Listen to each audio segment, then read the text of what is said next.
دار زوجین کے مابین حقوق و فرائض کی ادائیگی سے ہوتا ہے، اور اگر اس فطرت اور نیچر کے تقاضے کو یکسر مسترد کیا جائے تو لامحالہ معاشرے کے اندر برائیاں پھیلنا شروع ہو جاتی ہیں۔ آج کی ہماری گفتگو کا بیسک موضوع ہے کہ اسلام میں شادی کی کیا اہمیت ہے اور شادی میں تاخیر کی وجہ سے کتنے نقصانات معاشرے میں جنم لے سکتے ہیں، جو آج ہم اپنی آنکھوں سے دیکھ رہے ہیں۔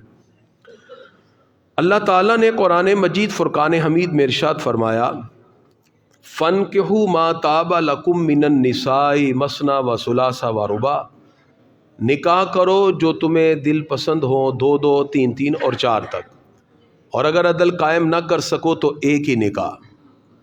اس نیچرل فینونما میں یہ بات پتہ چل گئی کہ اللہ تعالیٰ نے ایک معاشرے میں رہنے والی دو صنفوں کو ایک فطرتی تقاضے سے جوڑ دیا ہے۔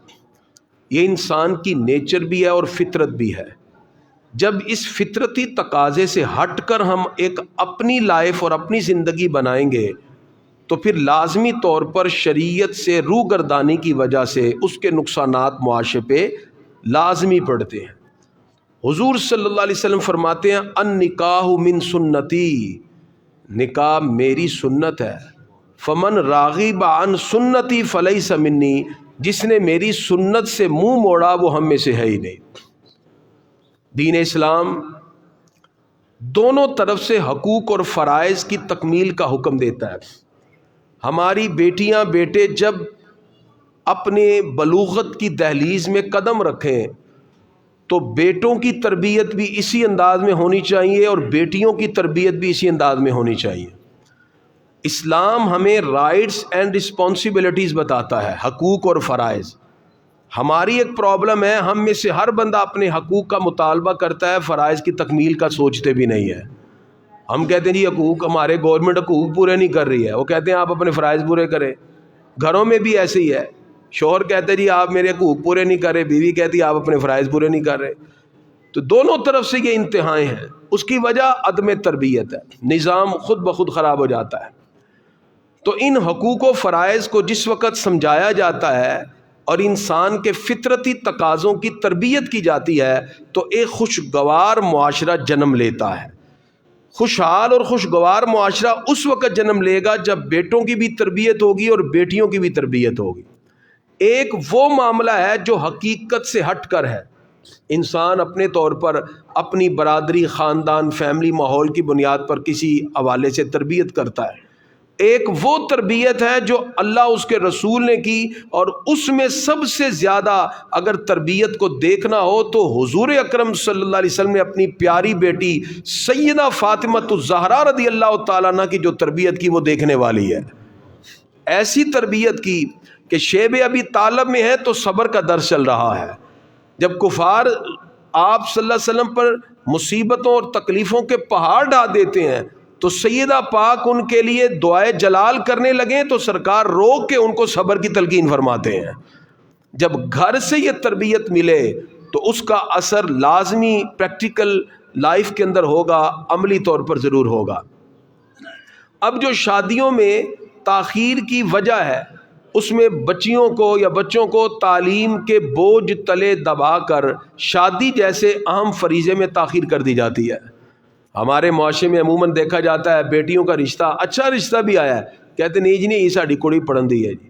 اچھا، اب وہ تعلیم کا ایک لمبا پروسیس جہاں تک پہنچتے پہنچتے فطرتی تقاضوں کی عدم تکمیل کی وجہ سے کہیں نہ کہیں خرابیاں بھی لازم آتی ہیں، اور ایسی صورت میں جہاں لوگوں کی توجہ کسی فیملی یا گھر کی طرف ہوتی ہے وہ توجہ بھی ہٹنے لگ جاتی ہے۔ یاد رکھیے تعلیم ٹھیک ہے، ایک بنیادی جو تعلیم ہے وہ ہمیں لازمی دلانی چاہیے، کیونکہ معاشرے میں ظاہری بات ہے زندگی گزارنے کے لیے ہمیں اخلاقی تربیت بھی کرنی ہے، لوگوں کو ایجوکیٹ بھی کرنا ہے، لیکن اس کا یہ مطلب نہ ہو کہ وہ شادی میں رکاوٹ بن جائے۔ تو پھر فطرتی تقاضے سے آپ ہٹ گئے۔ نکاح کے بعد بھی بیٹیاں پڑھتی ہیں، نکاح کے بعد بھی بچے پڑھتے ہیں اور اپنی زندگی کا ایک خوبصورت طریقہ گزارتے ہیں۔ میں ایک صاحب کے پاس میں نے بات کی کہ انہوں نے اپنے بیٹے کی جیسے ہی وہ تھوڑا سا سمجھداری کی عمر میں پہنچا تو نکاح کر دیا. تو اب صاحب نے کہا جی آپ نے بھی اس کا نکاح کر دیا, نہ وہ کما رہا ہے نہ کچھ کر رہا ہے. تو انہوں نے قرآن کی آیت پڑھی, اللہ فرماتا ہے وما من دابۃ فی الارض الا علی اللہ رزقها. اللہ فرماتا ہے زمین پر جتنے بھی لوگ بستے ہیں ان کا رزق میں نے اپنے ذمے پہ لیا ہوا ہے. اور میں اب یہ نکاح ہو گیا نا, اب اس کی توجہ ہوگی کہ میں نے اب کچھ کرنا ہے. جب یہ ذمہ داری اس کے ذہن پہ آئے گی تو یہ معاشرے کے اندر اچھا کردار ادا کرنا شروع کر دے گا. اصل میں پرابلم یہ ہے جب ہمارے بچے جوانی کی دہلیز میں قدم رکھیں تو ہمیں ماں باپ ہونے کی حیثیت سے اب ان کی تربیت شروع کر دینی چاہیے. انہیں کہیں بیٹا آپ ہم سے مشورہ ضرور کریں لیکن ڈیسیژن پاور اب آپ کی ہوگی. آپ خود اپنا ایک نقطہ نظر رکھیں. ہمارا معاملہ یہ ہوتا ہے, کئی اکثر ہمارے پاس ایسے کیسز آتے ہیں, شادی ہو گئی, اب وائف کہتی ہے شوہر سے یہ میں نے فلاں چیز لینی ہے, کہتے میں امی سے پوچھ کے بتاؤں گا. او بھائی اب وہ تیری بیوی ہے, امی سے پوچھ کے کیا بتائے گا؟ مثلا دیکھیں نا, اب جو حقوق اور فرائض میاں بیوی کے ہیں اس میں مشورہ تو ٹھیک ہے, لیکن یہ کیا بات ہو گئی کہ آپ ایک بیوی اپنے شوہر سے اپنے حقوق کا مطالبہ کریں, وہ کہہ رہی میں امی سے پوچھ کے بتاؤں گا. اس کا مطلب ہے کہ آپ نے تربیت ہی نہیں کی, اس کو بالکل لاچار کر کے چھوڑا ہوا ہے کہ وہ اپنے ہر معاملے میں کہے جی میں فلاں سے پوچھوں گا. مشورہ اور چیز ہے, کسی کے مطابق چلنے سے لازمی طور پر گھریلو فیملی کے اندر کہیں نہ کہیں دراڑ پڑتی ہیں اور رشتے ٹوٹ جاتے ہیں. اب شادی میں تاخیر جو تعلیم کی وجہ سے کرتے ہیں, وہ کہتے ہیں جی ساڑی کڑی یہ پڑھے گی پھر ملازمت کرے گی پھر سانو پیسے جمع کر کے دے گی پھر اسی دا خرچہ کریں گے 40 سال تو بعد پھر اسی شادی بھی کر دیں گے. چلو جی, اس کا نقصان کیا ہوگا؟ پہلی تو بات یہ ہے کہ آپ تعلیم میں ایک لمبا پروسیس, اس کے بعد اس کی جاب ڈھونڈنا, جاب کے بعد اب اس سے اچھا خاصا پیسہ جو آئے تو پھر اس سے ایک اہتمام. یہ روزے کی حالت میں نہیں کرتے جی, ان کو روزے کی حالت میں یہ نہیں کرتے, یہ خوشبو اندر چلی جائے گی تو روزہ ٹوٹ جائے گا. اچھا, اب یہ جو مسئلہ چلا ہوا ہے کہ ملازمت اور پھر جاب اور اس کے بعد یہ سب چیزیں اسلام میں اس کی اجازت نہیں ہے. اس کی وجہ سے معاشرے میں بہت زیادہ بگاڑ پیدا ہو رہا ہے. دوسرا جو شادی میں تاخیر کی وجہ بن رہی ہے وہ آج جہیز کا ایک مطالبہ ہے. لڑکے والوں کی ڈیفرنٹ ڈیمانڈ شروع ہو جاتی ہیں. سب سے پہلے تو جی دو گے کیا, شرطیں شروع ہو جاتی ہیں, اور دیگر شرائط کے ساتھ الگ الگ کی ڈیمانڈ. اور یہ آج کل دونوں طرف سے معاملہ چلا ہے. بیٹیوں کی طرف سے بھی معاملہ ہوتا ہے جی کتنا حق مہر دو گے جی, نہ کیوں دل کھاؤ گے جی. ایسا نہیں ہونا چاہیے, ہمیں شرافت دیکھنی چاہیے. دولت اور پیسے کے معیار پر کبھی گھروں کے نظام چلتے نہیں ہیں. دولت اور پیسے کو دیکھ کر جو رشتوں کو جوڑتے ہیں تو وہ پیسہ تو مل جاتا ہے, پھر عزت نصیب نہیں ہوتی.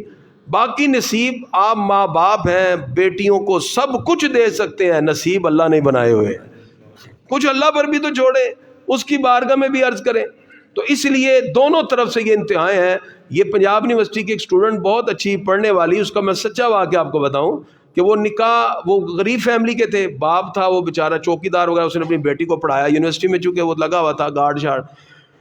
تو یہاں تک کہ وہ رشتہ طے ہو گیا, فیملی میں ہر چیز, شادیاں, کارڈ, سب کچھ. 3-4 دن رہ گئے تو اس نے والد کو بلایا, لڑکے والوں نے, تو کہا جی ہم آپ کی بیٹی کا رشتہ لے رہے ہیں, آپ نے ہمارے بیٹے کو گاڑی بھی دینی ہے ایک, اور ساتھ اس نے 2-3 چیزیں یہ بھی دینی ہے بھی. اس نے کہا جی میں ماڑا بندہ ہوں, میں نے جتنا ہو سکا تیار کیا, میری ایک ہی بیٹی ہے, میری ساری زندگی کی یہی سب کچھ ہے. انہوں نے کہا جی نہیں جی نہیں, کل تک دا ٹائم ہے. 3 دن شادی میں رہ گئے.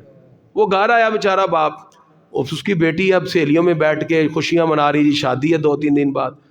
اب اس کے باپ نے پھر فون کیا, جی میں نہیں کر سکتا, لیکن میں یہ وعدہ کرتا ہوں کہ شادی کے بعد میں آپ کو یہ چیزیں کر دوں گا, لیکن مجھے ٹائم لگے گا. انہوں نے کہا نہیں جی جے لے آ سکتے ہو تو برات لے کے آ جانا, نہیں تو ختم. اس نے اسی وقت پھندا لیا اور وہ خود ڈیتھ, اس نے اپنے آپ کو پھانسی دے دی اور مر گیا.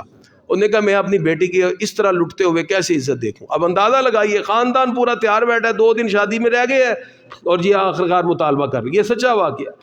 یہ ہمارے ہاں اتنا زیادہ بڑھ چکا ہے یہ جو جہیز کا معاملہ. اب اس کو بھی سمجھیے, حضور اکرم صلی اللہ علیہ وسلم نے جو اپنی بیٹی کو دیا وہ ایک تحفہ تھا, وہ جہیز نہیں تھا. اس کی وجہ کیا ہے؟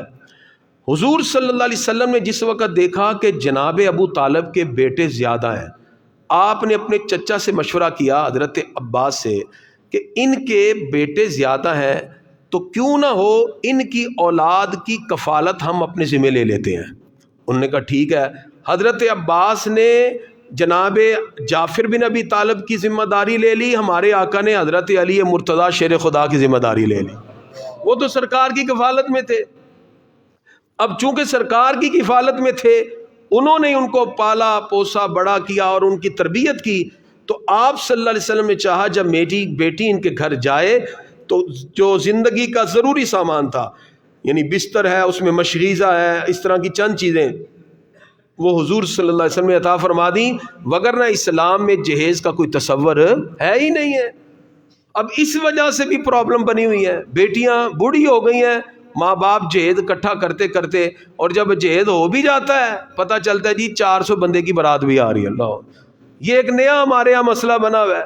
بھئی نکاح اور شادی کو جتنا مختصر کر سکتے ہیں کریں, بالکل مختصر. میں یقین کریں, مجھے پچھلے دنوں جب میرا ریسرچ ورک چل رہا تھا تو مجھے عیسائی کمیونٹی نے بلایا, یہ ٹھوکر کے پاس اندر جائیں تو وہاں ہے سیمول نواب. انہوں نے کہا کریمی صاحب ہماری خواہش ہے کہ آپ ہماری کمیونٹی میں آ کے اسلام کا تصور روزہ بیان کریں. آپ حیران ہوں گے, میں صرف مسلم کمیونٹی میں بات نہیں کر رہا, میں نے عیسائی کمیونٹی میں بیٹھ کے بات کی. مجھے بڑا مزہ آیا کہ اسلام کے ماننے والوں کو تو ہم تبلیغ کرتے ہیں, آج ہم غیر مسلموں کو بھی رسول اللہ کا دین بتا رہے ہیں. اچھا, ان کا جو سیٹ اپ میں نے دیکھا, نیچے مرد حضرات تھے, اوپر ساری خواتین ہیں, میرا لیکچر ڈیلیور ہو رہا تھا اسلام کا تصور روزہ. اس کے بعد جب ہم بیٹھے تو سیمول نواب جو وہاں کے پاسٹر تھے, انہوں نے مجھے کہا کہ کریمی صاحب ہم نے یہاں 2 رجسٹر رکھے ہوئے ہیں. میں نے کہا کس معاملے میں؟ کہتے ہیں ایک میں ہم لڑکے کے قوائف لکھتے ہیں اور ایک میں لڑکی کے قوائف لکھتے ہیں. ہم نے اس کو عام رکھا ہوا ہے, جو مرضی آ کے اس میں لکھ سکتا ہے. اب لڑکے والے آ کے لڑکی والوں کا رجسٹر نکال کے اس کا خود دیکھتے ہیں اور وہ خود ہی رابطہ کر کے اور وہ نکاح کا جو ان کا معاملہ ہے وہ کر لیتے ہیں. ادھر سے لڑکی والوں کو ضرورت ہو تو وہ لڑکے والوں کو دے. کہتے ہیں اس سے ہمارے معاملے میں بہت آسانی ہو گئی. میں نے سوچا کہ کیا ہماری مساجد میں نہیں ایسا ہو سکتا؟ اصل میں ہماری توجہ اس طرف نہیں جاتی, ہم تو ہر نیگیٹو کام کے اندر آگے ہوتے ہیں. جو پوزیٹیوٹی ہے اس طرف آؤ. ہم بھی تو یہاں 2 رجسٹر رکھ سکتے ہیں کہ نہیں؟ اور بولو تو صحیح, وہ کسی کی ملکیت میں ضروری نہیں ہے. وہ یہ یہاں کھڑکی ہے, یہاں 2 رجسٹر رکھ دیں, ایک پہ لکھا ہو جی لڑکے گواہ, ایک لڑکی گواہ, اور سادہ نکاح کریں. دیکھیں آپ کو میں آسان طریقہ بتاؤں, ہم نے یہاں یہ پریکٹیکلی کیا, آپ کے محلے میں ہی ہوئے ہیں 2-3 ایسے نکاح. میں نے کہا جی نکاح میں صرف گھر کے فیملی کے بندے آئیں گے, 4 ہو یا 5 ہو, اور نکاح مسجد میں ہوگا. مسجد میں نکاح ہو, ٹھیک ہے جی, چند بندے آئے, لڑکے والوں کی طرف سے 4-5 ہو جائے, اور بیٹی والے تو ظاہری بات ویسے ہی ہوتے ہیں, تو بس وہ لوگ ہوں اور نکاح ہو جائے. نکاح کے بعد آپ دونوں کمبائن فیملی میں پیسے ڈال کر ایک اچھا سا فنکشن کر لیں, جس کے اندر بیٹی کی رخصتی بھی ہو جائے اور بیٹے کی طرف سے بھی ولیمہ بھی ادا ہو جائے. دونوں طرف سے ہو سکتا ہے. یعنی جب مسجد میں نکاح ہو گیا, نکاح کے بعد کانسیپٹ ہوتا ہے بیسک طور پہ ولیمے کا. تو اب ایک فنکشن لڑکی والے بھی چاہ رہے ہوتے ہیں, تو میں نے کہا آپ ایسے کریں 3 لاکھ یہ ڈالیں, 3 لاکھ یہ ڈالیں, 6 لاکھ روپے کا ایک بہترین فنکشن آپ کر سکتے ہیں, جو آپ کی معاشرتی ضرورت بھی پوری ہوگی اور آپ کے لیے ایک میموریز کے طور پر بھی رہے گا, اور بیٹے کا اس حوالے سے ولیمہ بھی ہو جائے گا. اس میں اللہ بھی راضی, اللہ کا رسول بھی راضی. اچھا, نکاح کو جتنا مختصر کریں گے اللہ اس میں اتنی برکتیں پیدا فرما دے گا. 100% آپ دیکھ لیجئے, جتنا آپ اس میں لگژری کریں گے نکاح کو, اتنی زیادہ مصیبتیں اور تکلیفیں آتی جائیں گی. اب ہمارے ہاں جو غیر شرعی معاملات شروع ہو گئے, ایک طویل شادی سے پہلے سلسلہ شروع ہو جاتا ہے, جی ابھی جناب جی وہ اپٹن چل رہا ہے, جی پھر مائیوں چل رہا ہے, پھر پتہ نہیں کیا کیا, نکاح کی تقریب الگ ہے, پھر اس کے بعد شادی الگ ہے, رخصتی الگ ہے, ولیمہ الگ ہے, مکلاوے الگ ہیں, وہ 8 10 12 دن تو یہی چلتا رہتا ہے. ابھی وہ اتنا پیسہ آپ دیکھیے, پھر اس کے بعد باپ 10 سال اپنی بیٹی, ایک بیٹی کا قرضہ اتارنے میں لگا دیتا ہے. تو میری ریکویسٹ ہے, شادی میں جو تاخیر کی وجوہات ہے, مثلا تعلیم کا لمبا خواب دیکھنا, ٹھیک ہے بچوں کو پڑھائیں, بچیاں بعد میں پڑھ لیتی ہیں, لیکن جب بچیاں ملازمت میں چلی جائیں پھر اب ان کی سٹیٹس چینج ہو جاتے ہیں, پھر ان کو ہر لڑکا پسند بھی نہیں آتا, پھر معاملہ پھر دوسری طرف چلیں گے, چلتے چلتے چلتے وہ بوڑھی ہو جاتی ہیں, اور یہاں تک کہ بوڑھی پھر وہ دنیا سے چلی جاتی ہیں. یہ کوئی زندگی ہے؟ اس کے لیے بہتر یہ ہے بیٹیوں کی تربیت کی جائے. بیٹا جو اللہ نے آپ کی زندگی میں لکھا ہے وہ آپ کو مل کر رہے گا، لیکن آپ نے کوشش کرنی ہے جو آپ کے لیے اللہ نے منتخب کیا آپ اسی کے ساتھ آپ اس کے ساتھ زندگی گزاریں، تعلیم جاری رکھیں. اللہ تعالیٰ آپ کو زندگی کے اگلے مراحل میں بھی یقیناً کامیابیاں دے. اس میں بچوں کی تربیت بھی رہے گی اور زندگی بھی سکون سے گزر جائے گی. اور اسی کے ساتھ ساتھ یہ جو جہیز کا معاملہ ہے اس کو ہمیں جہاں تک ہو سکے اس کی مذمت کرنی چاہیے. جو ماں باپ اپنی خوشی سے دے سکتا ہے وہ بیٹی کو دے، وہ تحفہ کے طور پر. اب ہو گیا اب لوگ کہتے ہیں جی بیٹی کو جہیز مل جائے گا، وراثت نہیں دینی. یہ ہمارے معاشرے میں عام ہے اور ہم نے لوگوں کو کہتے ہوئے سنا، کہتے ہیں جی ابا ہی نے انہوں جہیز دے دیتا ہوں اسی وراثت کیوں دئیے. بھئی وراثت اور چیز ہے، جہیز اور چیز ہے. جہیز کی اجازت تو نہیں، لیکن جہیز جو ہوتا ہے وہ باپ اپنی بیٹی کو تحفہ دیتا ہے. یہ جو وراثت ہوتی ہے یہ تو اللہ تعالیٰ نے مقرر کی ہوئی ہے. اب یہ بھی ہمارے یہاں سلسلہ چل چکا ہے، باپ دنیا سے چلا گا تو لڑکے آپس میں بانٹ دیتے ہیں، بہنیں آتی ہیں کہتے ہیں چل نکل تانو ابا ہی نے دیتا ہی جہیز، چلو دوڑو تو لو، اس کا حق مار لیا. جو آپ نے ایک لقمہ بھی اگر اپنی بہن کا سگی کا کھایا ہے نا اس کی معافی نہیں ہے. یہ ذہن میں رکھیں، وہ وراثت ہے، وہ اللہ نے دی ہے، وہ تو اللہ کی طرف سے ہے نا. یوصیکم اللہ ہم نے اس دن پڑھا تھا اس کے اندر. تو اس میں اللہ تعالیٰ نے جس وقت یہ وراثت کا نظام مقرر کر دیا اس میں کوئی بندہ اپنی مرضی سے ایسا عمل نہیں کر سکتا. اب اس کا نقصانات سنیں. اب جو شادی میں تاخیر کی وجہ سے نقصانات ہیں اس میں سب سے پہلا نقصان یہ ہوا کہ نوجوانوں میں اخلاقی برائیاں پیدا ہو گئیں. ہم چونکہ یونیورسٹیز کالجز کا ساتھ ہمارا تعلق ہے، آپ کی سوچ بھی نہیں ہوگی جہاں تک برائیاں عام ہو چکی ہوئی ہیں. اور اب لوگ اس میں ڈٹائی سے آگے بڑھتے ہیں، کبھی کوئی نوا قانون، کبھی یہ فیمنزم کا نیا سلسلہ، کبھی کچھ، تو لوگ اس کو اب حقوق کا نام دینے لگے ہیں. یعنی جو ہرس اور ہوس ہے، لوگ اب ہوس کو کہتے ہیں یہ ہمارے حقوق ہیں. یہ حقوق نہیں، یہ تو ہوس ہے، اور یہ آج معاشرے میں عام ہو چکی ہے. اس کی روک تھام کے لیے ہمیں اپنے بیٹوں بیٹیوں کی تربیت کرنا ہوگی. نمبر 2، شادی کی تاخیر کی وجہ سے بہت سی بیٹیاں اور بیٹے سٹریس میں چلے گئے، ذہنی دباؤ کا شکار ہے، جس کی وجہ سے آپ دیکھ لیجئے آپ کے یہاں بھی محلے میں کئی ایسے لوگ ہیں جن کو کسی اچھے سائیکیٹرسٹ کو دکھانا پڑا اس لیے کہ وہ ذہنی دباؤ میں چلے گئے، احساس کمتری پیدا ہو گیا، جس کی وجہ سے وہ معاشرے میں اپنی پریکٹسز بھی نہیں کر سکے. یعنی باوجود اس کے کہ پی ایچ ڈی کیمسٹری میں کر لی ہے لیکن شادی نہیں ہوئی، اس کی وجہ سے وہ بیٹی بالکل مفلوق الحال ہے، وہ معاشرے میں کوئی پریکٹیکلی قدم اٹھانے کے لیے اس قابل ہی نہ رہی، اس لیے کہ ہم نے اتنی تاخیر کر دی جس کی وجہ سے وہ ڈگری بھی گئی اور اس کی زندگی بھی ضائع ہو گئی اور سارا نظام ختم. اس کے لیے بھی ہمیں ضرورت ہے کہ صرف ہم یہی نہ دیکھیں کہ اس کا آئی کیو لیول ڈیولپ کرنا ہے، ہم نے اس کا ای کیو لیول بھی تو ڈیولپ کرنا ہے. ای کیو لیول جو ہوتا ہے وہ انسان کے ایموشنل انٹیلیجنس ہوتی ہے، وہ انسان کے وہ جذبات ہوتے ہیں جس کو ہم فطرت کے تقاضے کے مطابق ڈھال دیں تو پھر ایک بہترین معاشرہ تشکیل پا جاتا ہے. یہی حضور صلی اللہ علیہ وسلم کی تربیت تھی. جیسے ہی جوان بیٹا ہوا بیٹی ہوئی حضور صلی اللہ علیہ وسلم فرماتے فوراً کا نکاح کر دیا جائے، اس میں تاخیر نہ کی، جس میں ہمارے سامنے سیدہ پاک کی زندگی ایک بہترین مشل راہ ہے.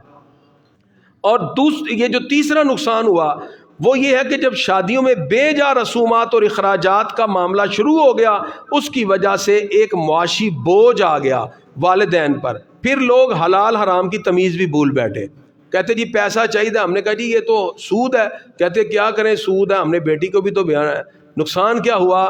لوگوں نے حرام راستے کا انتخاب کر دیا صرف اپنی بیٹیوں کو بیانے کے لیے. مجھے بتائیے وہ کس طرح نظام چل سکتا ہے کہ جب رزق حرام ہو گیا تو عبادتیں کدھر قبول؟ فرمایا ایک لقمہ حرام کا پیٹ میں چلا جائے 40 دن تک نماز ہی قبول نہیں ہوتی، لیکن وہ مجبور ہے، اس نے بیٹی کو بیانا ہے، وہ اپنے بیٹی کو بیانے کے لیے سود لینے پر مجبور ہوتا ہے.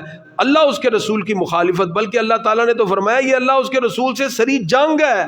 وہ صرف اپنی بیٹی کو بیانے کے لیے اللہ اس کے رسول سے جنگ کرنے کے لیے بھی تیار ہو گیا، مجبور ہے. تو ہم نے یہ مجبور کس نے کیا؟ یہ معاشرے نے کیا، ہمارے رویے نے کیا، ہماری نیچر نے کیا اور ہماری فطرت نے کیا. ہم نے معاشرے میں ایسے ایسے اصول بنا لیے اور خود بنائے ہوئے ہیں، خود ساختہ. یہ سارا ہندوانہ رسمیں ہیں، یہ جو جہیز دینا فلاں دینا، شادی میں ساری ذمہ داری لڑکے پر ہوتی ہے. وہی حق مہر ادا کرتا ہے اور وہی باقی نظام چلاتا ہے. بیٹی والے صرف اپنی بیٹی اور اس کے ساتھ جو ہو سکتا ہے وہ تحفے کے طور پہ دیتے ہیں. اس کے علاوہ اسلام نے کہیں بھی اس کی اجازت نہیں دی. اور اسی طرح زمانہ جاہلیت کے اندر جیسے لڑکیوں کو بوجھ سمجھا جاتا تھا، مجھے آپ دل پہ ہاتھ رکھ کے سچ سے بتائیں آج کہیں بیٹی پیدا ہو بوجھ نہیں سمجھا جاتا؟ تو ہم پھر مسلمان کیسے رہ گئے؟ یہ تو جاہلیت کا معاملہ تھا. آج بیٹی پیدا ہو جائے پورے خاندان میں صف ماتم بچتا ہے، یہاں تک کہ بیٹیوں کو کہتے چل جا آگی منہ چوک کے مکروہ ہیں، کڑیاں ہی جمی جان دی ہیں. او بھائی وہ لڑکی اس کا کیا قصور ہے؟ کڑیاں ہی جمی جان دی ہے. یہ ہمارا معاشرہ ہندوانہ رسم سے بھی نیچے گیا ہوا ہے. بھئی یہ اس کا قصور ہے، یہ تو اللہ تعالیٰ نے اولاد مقرر کی ہے. ہم نے جب یہ اولاد پیدا کر دی اپنے معاشرے میں تو اس کا نقصان یہی ہوا کہ ہم نے بیٹیوں کو اپنے اوپر بوجھ سمجھنا شروع کیا. ہمارے آقا نے فرمایا تھا جس نے 2 بیٹیوں کی تربیت کی، پالا پوسا اور اس کی شادی کی، وہ میرے ساتھ جنت میں ایسے ہوگا. ایسے سرکار نے ہاتھ جوڑ کے فرمایا. لیکن ہمارے ہاں یہ معاملات نہ رہے. اور اسی طرح آج صورتحال یہ پیدا ہوئی جب ہم نے شادیوں میں تاخیر کی تو میاں بیوی کے درمیان بھی تنازع پیدا ہو گیا. ظاہری بات ہے بیوی نے کہا جی میں اپنے فیملی سے خاندان سے لے آتی ہوں، شوہر نے کہا میں لے آتی ہوں، تو وہاں تنازع شروع ہو جاتا ہے. اب ہوتا یہ ہے اپنی بیٹیوں کے لیے تو خاندان میں دینے کے لیے لوگ تیار ہو جاتے ہیں، لیکن بہو لانے کے لیے کہتے ہیں جی ہم نے غیر سے لے کے آنی ہے. اب اس میں ہمارے سٹیٹس بن جاتے ہیں. اس کا مطلب یہ ہے کہ آپ بیٹے کو دیکھ کر اپنا سٹیٹس بلند کرنے لگ گئے. یہ تو وہی بات ہوئی نا کہ آپ اپنے بیٹی کو جب دے رہے ہیں تو وہ بھی فیملی میں ہے تو خاندان اور فیملی کو ہی ترجیح دینی چاہیے. اس سے کیا ہوگا؟ صلہ رحمی بھی ہوگی اور جو رشتہ داروں سے جوڑتا ہے اس سے اللہ اس کا رسول بھی راضی ہوتا ہے، رزق بھی بڑھ جاتا ہے، اللہ عمر میں بھی اضافہ فرما دیتا ہے. اب آخری بات اور اس کے ساتھ ہم سلام پڑھتے ہیں. اولاد کی پرورش یہ ہماری ذمہ داری ہے، ان کی تربیت ہماری ذمہ داری ہے، ان کو مناسب تعلیم یہ والدین کی ذمہ داری ہے، ان کے لیے مناسب رشتہ ڈھونڈنا یہ بھی ماں باپ کی ذمہ داری ہے، اور مناسب انداز میں ان کو اپنے گھروں تک پہنچانا اور یہ رخصتی کا فریضہ سر انجام دینا یہ بھی ماں باپ کی ذمہ داری ہے. اس کے لیے آپ سب لوگ مجموعی طور پر مل کر، میں یقین کریں زیادہ بات نہیں کرتا، ہم اپنے علاقے کو اتنا خوشحال بنا لیں. میں نے پچھلے دنوں بات کی تھی کہ ہمیں ایک کمیونٹی سینٹر بنانا چاہیے. بعض لوگوں نے اس کا بڑا مذاق اڑایا، لو جی کریمی صاحب جی کمیونٹی سینٹر. بھائی کمیونٹی سینٹر کا مطلب کیا ہوتا ہے کہ جہاں لوگوں کی اصلاح ہو. مثلا ہمارے پاس الحمدللہ جو لوگ آئیں جو ذہنی طور پہ سٹریس میں ہیں، ہم ان کا سٹریس دور کرنے کے لیے حضور صلی اللہ علیہ وسلم کی حدیث پیش کر سکتے ہیں، ہم کاؤنسلنگ کر سکتے ہیں. اور اسی طرح جیسے میں نے بتایا ہم 2 رجسٹر یہاں رکھ سکتے ہیں، ایک میں لڑکے کے گواہ ایک کے لڑکی کے، اور خود ہی آ کے آپ چیک کریں دیکھیں اور اپنے معاملات کو دیکھ کے نظام چلا سکتے ہیں. اگر یہ علاقے کو ہم نے اس طرح ڈیولپ کیا تو ہم ایک دوسرے کے حقوق بھی ادا کریں گے، اور جو شادیوں میں تاخیر کی وجہ سے معاشرے میں برائیاں پیدا ہو رہی ہیں ہم اس کی بھی روک تھام کریں گے. لیکن اس سب کے پیچھے بھی یہ ہے کہ آپ کم از کم فجر کے لیے آئیں تو اپنی اولادوں کو ساتھ لے کے آئیں، بیٹوں کو تو ساتھ لے کے آئیں، کم از کم وہ تربیت حاصل کریں کہ اسلام ہمیں کیا خوبصورت حکم دیتا ہے. اور اس کے لیے ان کی تربیت میں علماء کی مجلس کو اختیار کرنا اور آپ کا کاؤنسلنگ کرنا یہ سب کا سب ضروری ہے. یہ کام میں اکیلا نہیں کر سکتا، آپ سب مل کر چلیں تو ہم ایک بہترین سوسائٹی اور معاشرہ تشکیل دے سکتے ہیں. اللہ تعالی ہم سب کو اپنے اپنے حصے کا کام کرنے اور معاشرے میں بڑھتی ہوئی بے راروی کو ختم کرنے کے لیے اپنے اپنے حصے کا کام کرتے رہنے کی توفیق عطا فرمائے. مصطفیٰ جانے